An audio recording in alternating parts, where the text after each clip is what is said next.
Okay, so I mean, I think there is a gathering feeling, around certainly around Europe, that we are entering a period of crisis.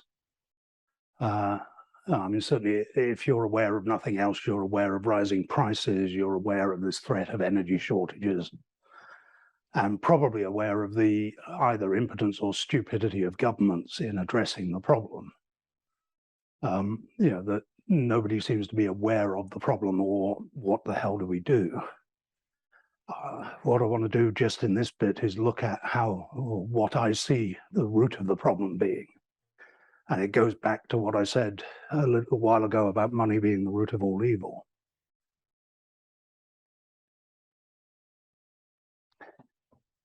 So just to look back at the last presentation where I said about this idea of the upward arc of progress, that as each of the energy periods that we go through, people's view of progress actually changed. I picked this up from, the guy's name is Llanfyllin,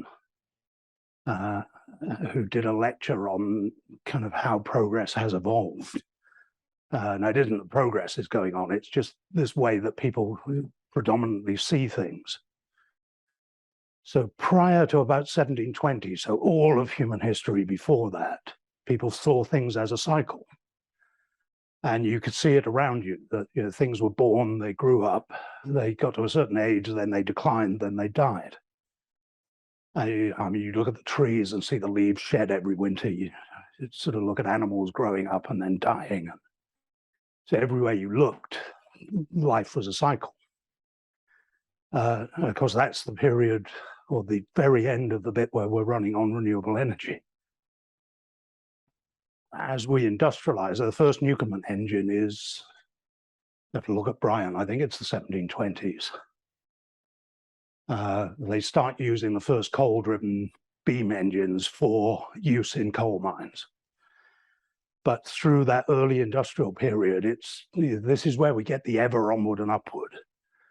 This is liberalism on steroids, that nothing can possibly go wrong. It's all steam ahead. And then you start to get the inevitable down cycles, various economic crises, and you get people like Malthus saying, no, it's a bell curve. That you go up one way and you come down the other, and there is no progress. It's just you get spurts of growth on one side and decline and decay on the other. But of course, from the 1840s is the real kind of meat of the English Industrial Revolution. And it will be followed from what about the 1860s, you get the Germans starting to overtake, then the Americans. So you see these explosions of growth.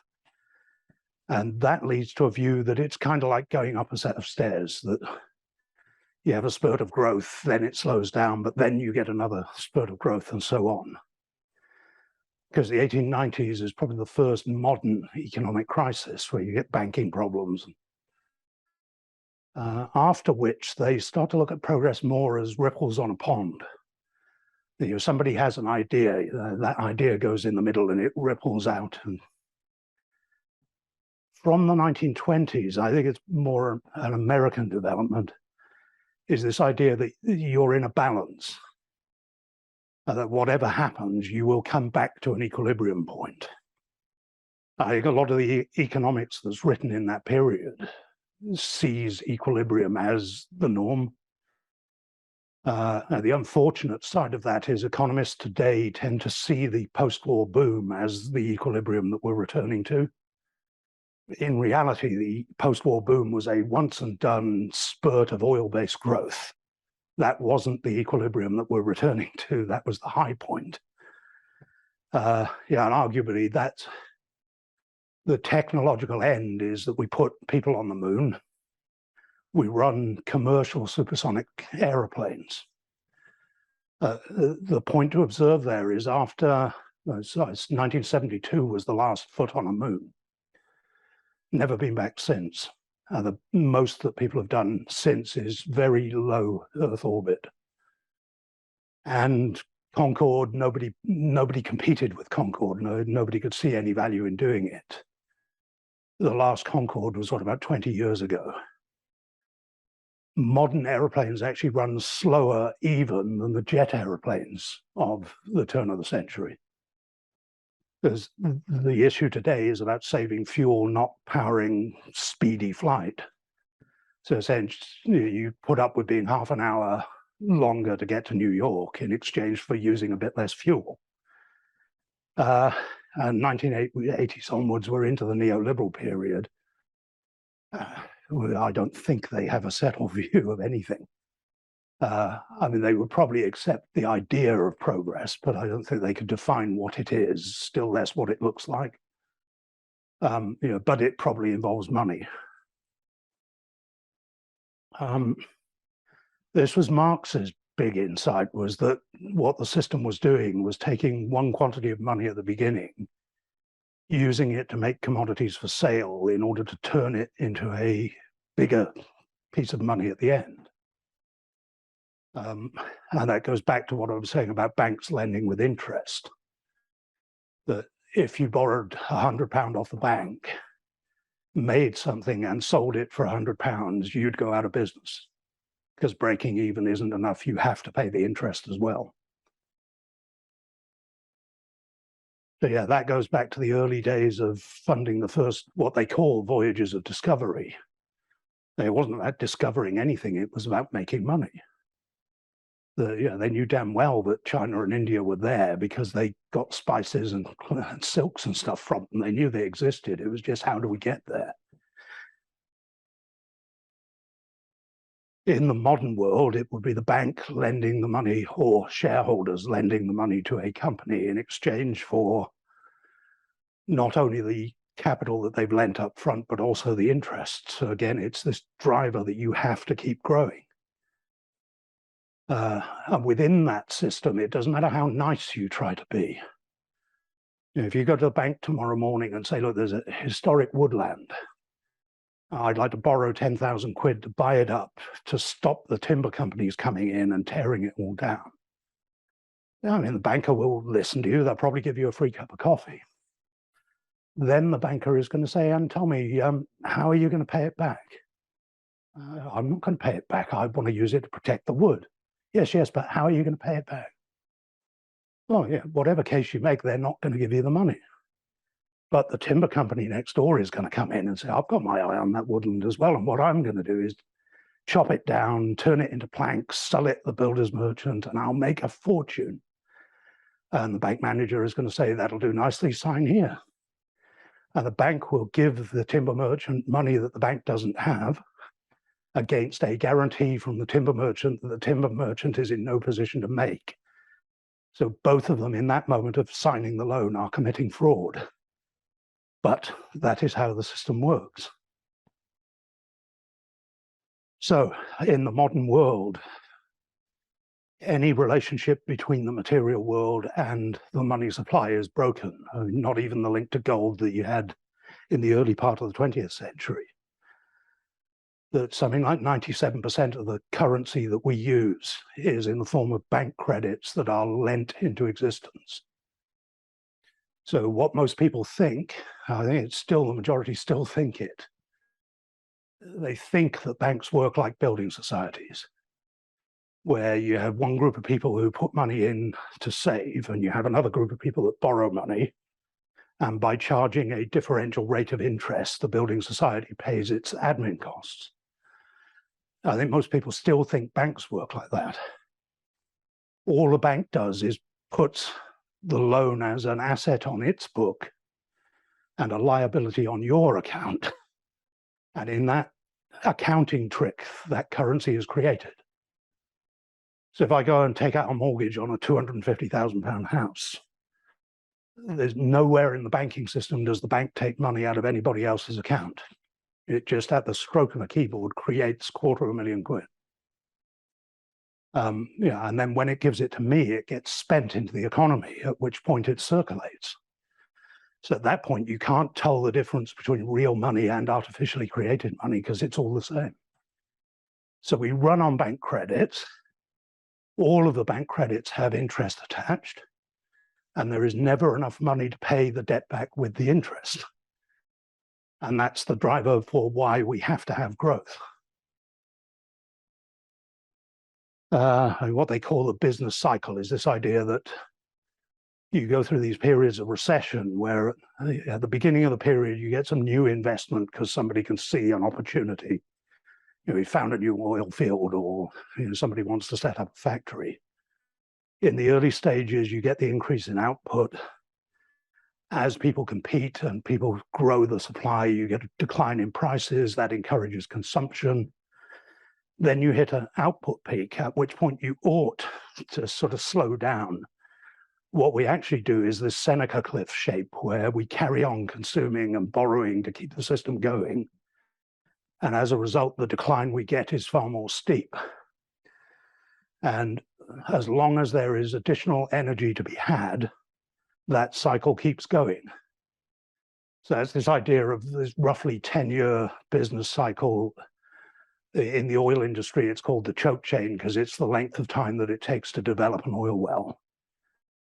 And basically, it means that you go through periods of boom and recession. There isn't a stable state. That's the point of this graph, is that there's no equilibrium. You are either going up or you're going down. I wanted to link the 2008 crash, because again, people think of it as, people not paying their mortgages and the banks going bust. I think the process started with energy. The 2005, you get the peak of conventional oil production. As a result, the price of oil starts going up. Therefore, all of the things made from oil start going up. As a result, your fuel goes up, transportation goes up, and thus the cost of everything else goes up. The central banks at that stage, as they're doing at the moment, mistake what I've called their cost push price increases. It's basically there's not enough supply to go round. They mistake it for monetary inflation, so they think they've created too much money. Whereas the actual problem is that the energy is not there to run things. So they start raising interest rates. All of the people who were up until that point perfectly able to manage their mortgages, because the interest rate's gone up, they no longer can. So they start posting their keys back to the banks, and the banks end up with a load of empty houses that they can't sell. But then there's the process that began during the Crimean War. One of the things the banks do is so if you have a mortgage, so they said, that's my liability, it's the bank's asset. But it's an unreliable asset. So there's a chance I might default. Even if I don't, the bank is going to take 20 years to get paid. What if you took, so you know from the population how many mortgages are going to fail. So, let's say it's 3% of all of the mortgage you issue are going to go bad, but you don't know which 3. But say you took 100 mortgages, slice up the income from them into 100 pieces, then remerge them so that you have an instrument that has 1% of all of the mortgages. Then you've created 100 savings instruments that have the 3% default built in. What you can then do is accurately sell that to somebody as a savings vehicle. Because I can be pretty sure that the mortgage from the other 97 mortgages is going to pay off. What that allows the banks to do is there's no longer a brake on lending money. So if you think back to the 1970s, if you wanted to borrow money, you had to go and speak nicely to a bank manager. And the bank manager probably knew you because the bank manager lived in your community. And the bank manager effectively got to know who was good for a loan and who wasn't. By the end of the 1980s, you can't open your front door for the mountain of pre-approved loan offers because we no longer have bank managers. We have some computerized system. And it basically says, yes, we're happy to lend you money because the moment we've issued that mortgage, we put it into one of these securities and we can sell it on to somebody else. And it's somebody else's problem. What happened in 2000, or leading up to 2008, is all of those securities start falling over because the mortgage income isn't there. Then it turns out because they'd insured them, the insurance fails because insurance is only ever based on normal risk, not exceptional risk. It then turns out that the banks had been buying each other's securities. So the reason they were failing was because what they thought they had on their books as assets were actually liabilities. What they said is they had a liquidity problem. So liquidity would be, Martin, lend me a fiver. Oh, I've got a fiver in my bag downstairs, but I just need it now. That's a liquidity problem. So I've got money, but I can't pay for it now, but if I can borrow a fiver off you for today, I'll give it back later. What they actually had was an insolvency problem, because there wasn't a £5 down in the bag. What they had was a crock of shite that was worth nothing. And so governments had to dive in. Well, governments didn't have to dive in. Governments could have let them go bust, nationalized the assets, and used the government's ability to create currency to reflate them. So we could have had a people's bailout in 2008. What we had was a banker's bailout. And in a sense, what they did was they took the sting out of the crisis without ever solving it. So we are still in the same crisis. That we still have companies and households that are on the margins ready to collapse. And we have a system that's unable to raise interest rates without crashing the economy. Arguably, the 10 years that we bought with American shale oil could have been used to prepare ourselves for what was coming. Instead, we treated it as just another easy asset that we could use because everyone knows it's infinite. And of course, it's now running out. So we've been through a decade of depression. My fear at this stage is we will look back on the decade of depression that's just gone as a golden age, because what's coming, I fear, is going to be far worse.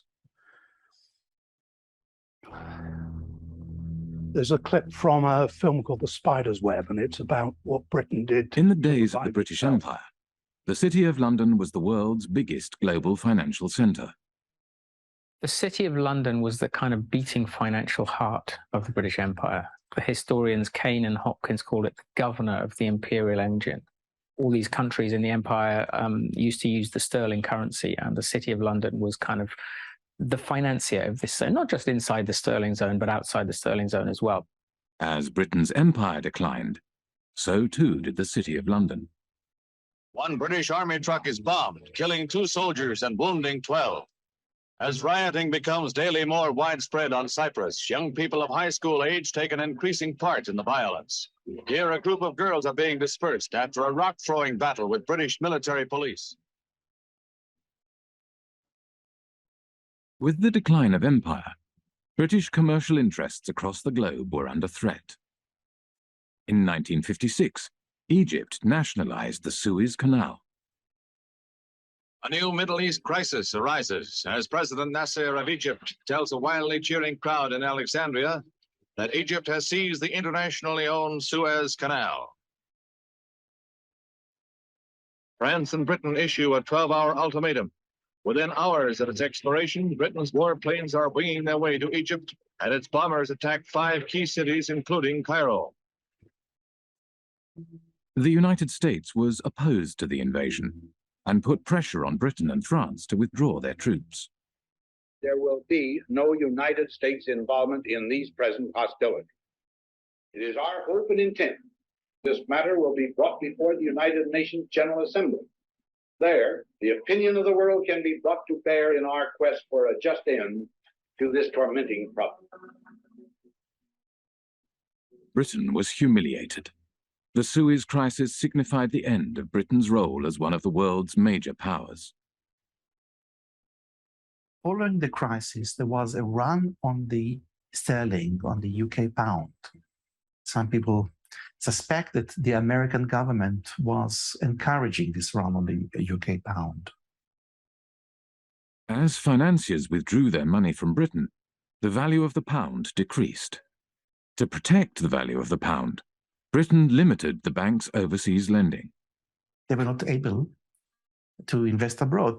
And obviously, they were unhappy. And we don't know exactly the context, but it's very clear that the banks or their representative made a representation to the Bank of England, which in itself was dominated by representatives from the banking industry.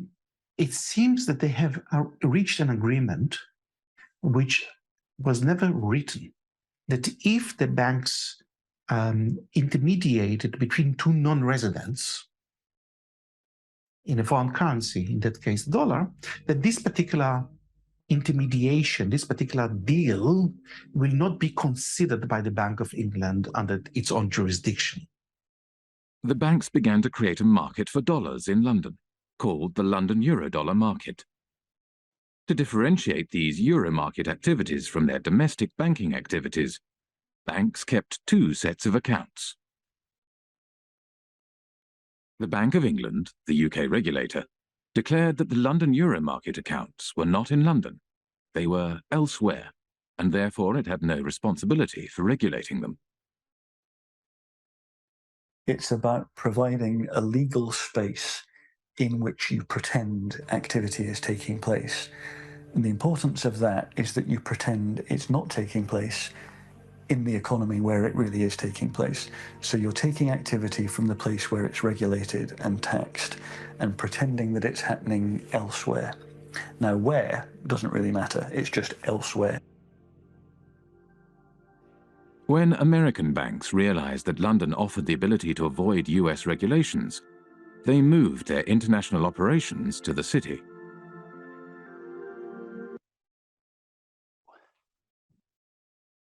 This, I think, is going to be the financial crisis, possibly this year, more likely next year and going forward. During the dot-com bubble, if you remember, at the turn of the century, it was companies that were failing and banks bailed out companies. In 2008, it was governments that had to bail out banks. Because of the Eurodollar system, and it's as magical as the banks creating money out of thin air, that there is a system in the banks that trade internationally where you magically create dollars out of thin air. So it's not dollars issued by the Federal Reserve in Washington.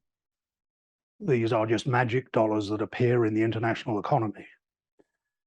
And they're called Eurodollars because of where they originated, but any dollar created outside the UK is called a Eurodollar. And the banks have done the same derivative tricks with Eurodollar loans that they did with mortgage loans.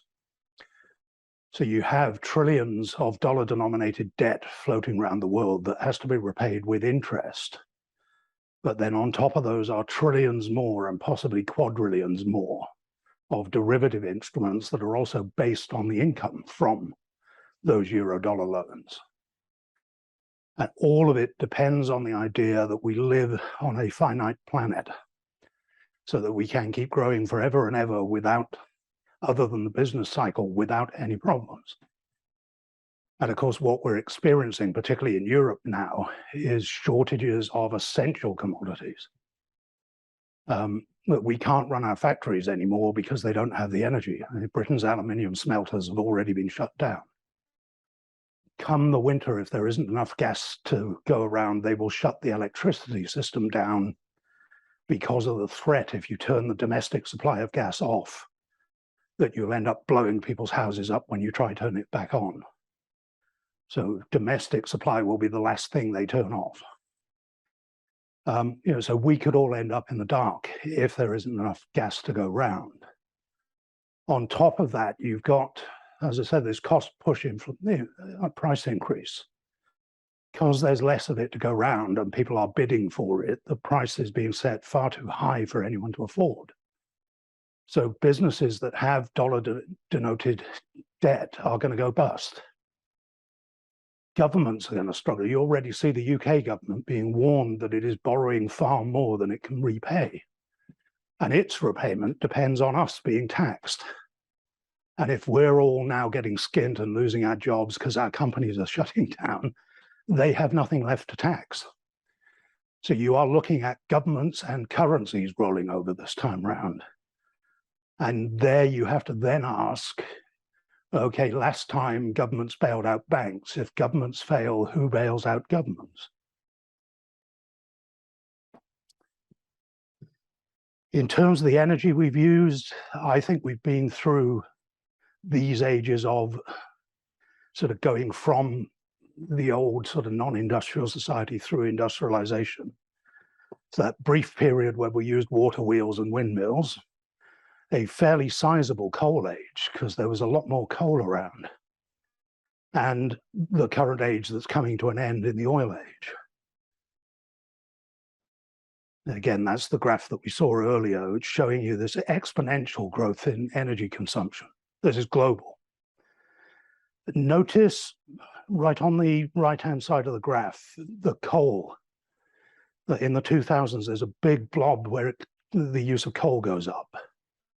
That's China. This was our coal age. What I want you to notice here is that crisis doesn't begin when you start going down.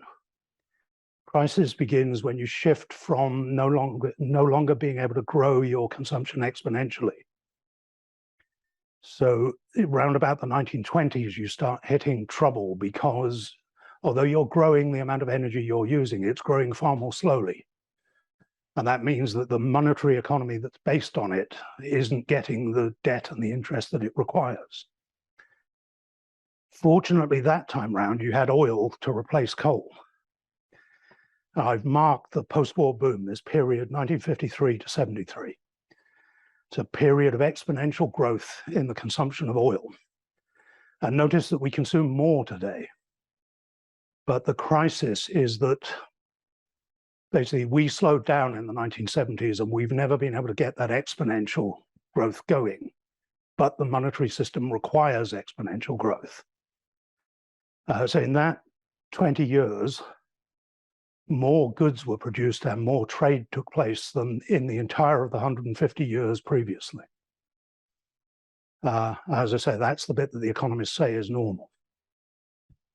What I think happens in each energy age is you go through, productivity just means that you use more effectively the energy available to you.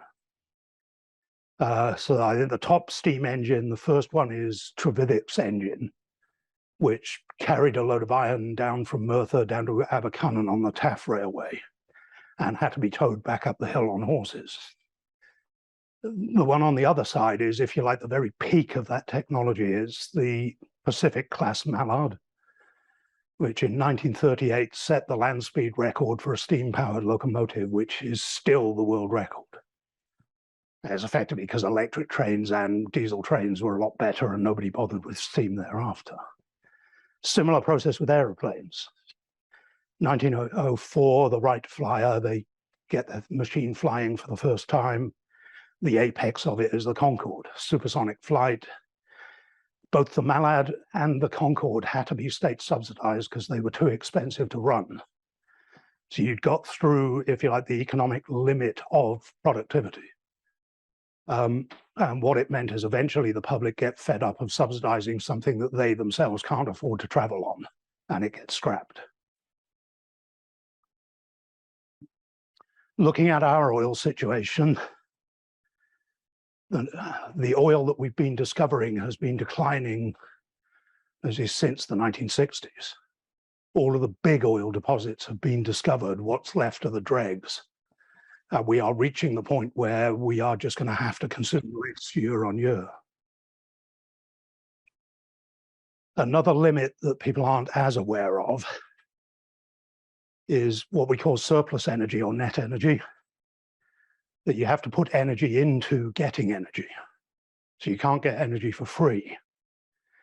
And if the cost of getting the energy gets too high, then the amount of energy you have left over to run the economy starts to go down.